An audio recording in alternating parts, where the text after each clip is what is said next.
20 years ago, a drunk driving accident left Curt Hampton pronounced dead at the scene in Oregon. But by miraculous circumstances, Curt joins me now. Hello. Curt, thanks for being here. You're very welcome. Can you tell me what happened the night of that accident? Well, actually, I started a little bit before that. I had a brother that was in a fire, two brothers that were in a fire, and one of them was killed at the scene. The other one was 60% burnt. So I spent like a week in the hospital with them. Finally, the doctors told me, get out of there, go home, get some rest, and this and that. I got home, jumped in the shower, got a phone call. One of my little sisters was in the hospital. She was 5 months pregnant. She lost her baby. And so I went and picked up, I got 17 brothers and sisters. So I went through and I picked up a sister and brother and took them to the hospital. As we walked in the room is when I heard the doctor say, we got to kill it. Because it was born 5 months, you know, she was only pregnant 5 months, and it had no lungs or anything, so there was no way they could keep it alive. And I just lost it. I remember going down to my car, I had a beautiful Camaro, and left, and that's pretty much all I remember. The accident was that night.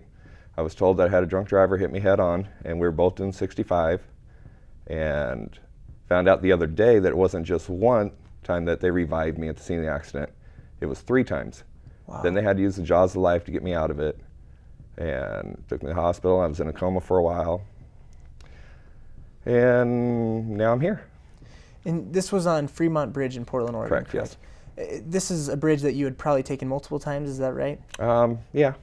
And how did your family take the news now of you being in such a critical accident after 2 other ones? There were other people in your family who were struggling so much. Well, we were on, I guess my mom was telling me that we had the bottom floor, 2nd floor, and 3rd floor of the hospital. She was going up and down, up and down. So. And how was your family notified? My mother, she was standing outside smoking a cigarette at the hospital, and she said that she heard the accident and she just knew right then and there. And so she was already at the hospital. So how have you looked at life differently since such a dramatic event? You know, you always got to tell the person you love that you love them. I mean, because there may not be a tomorrow. I'm living proof that, you know, things happen. And what kind of rehab did you have to go through for this? You know, I don't honestly remember a lot of it. I did a lot of things on my own.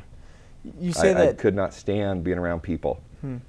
So. And you said that you couldn't remember a lot. Well, nothing from the accident, though. Correct. What was the first thing that you remember after the accident? Waking up, asking my dad what he was doing there. He was sitting at my at my feet, and he didn't, you know, he wasn't there when my brother lost his baby a month earlier of SIDS. So. How did you take the news that you had just been pronounced dead and revived back to life? They didn't actually tell me a lot for a while. Really? And with me not remembering, I don't remember that at all either. So at what point then did you find out about it? I seen pictures. I gave you guys pictures to look at. Absolutely. And we will definitely be taking a look at those later. But when we come back, for right now, we are going to show you what Curt is doing to keep drunk drivers off the roads and how it's available right here in the Cedar Valley. We'll be right back. Welcome back to Night Watch, and welcome into Curt's cab. So Curt, you told us earlier how a drunk driving accident nearly took your life. So can you explain Curt's cabs?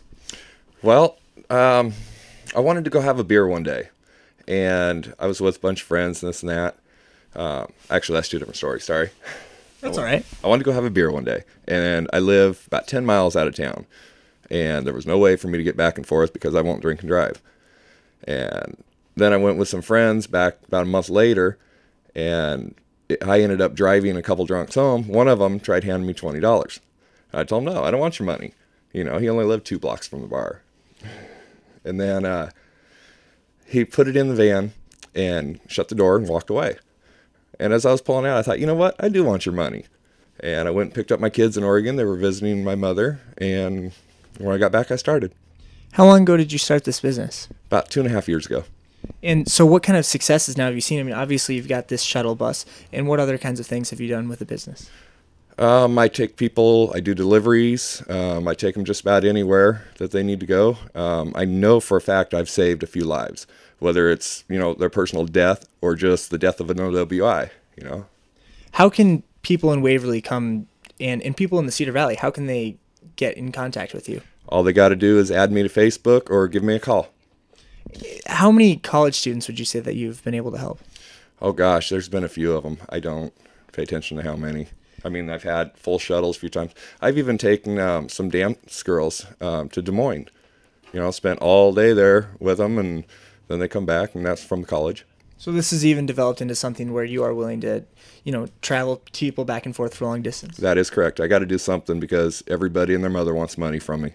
So, Absolutely. And in case you don't know why Curt has started this business, we showed you some photos earlier. Let's go ahead and show those again if we can. And Curt, do you want to just go through maybe some of the processes of just making sure that you were able to pick people up, maybe inform them about some of the deals that you do? okay. You call 641-228-3345. That's my phone number. And I've got a listing over there, like Calmer. There has to be at least 5 people for me to use the shuttle, and preferably at least 10, but 5 will do.